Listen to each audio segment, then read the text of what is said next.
প্রশাসনের সহায়তায়, এই ডিসিএসপিদের সহায়তায়, এই ইউনিওসিদের সহায়তায় আওয়ামী লীগ বারবার ব্যালট বাক্স ছিনতাই করে আমাদের ক্ষমতা কাঠামোকে নিয়ন্ত্রণ এবং দখল করেছিল। শোনো হে প্রশাসন,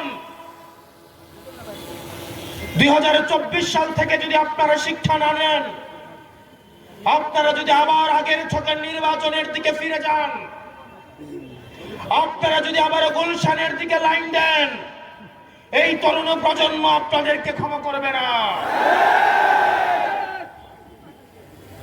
এই তরুণ প্রজন্ম যারা জুলাই এসে রক্ত দিয়েছিল, এই শাহী খুনি হাসিনাও বলতে বাধ্য হয়েছিল ওদের একটাকে মারলে একটাই যায়, বাকিগুলো রাস্তা থেকে যায় না।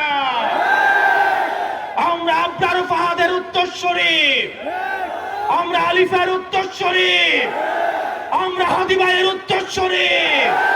সুতরাং যেসব ডিসিএসপিরা আবার 14-এর মতো, 18-এর মতো, 24-এর মতো ব্যালট বাক্স ছিনতাই করার চিন্তা করছেন, আপনাদের প্রতি আহ্বান থাকছে, আপনাদের প্রতি আপনাদের পরিণতি হারুনের মতো এবং বেনজিরের মতো হবে।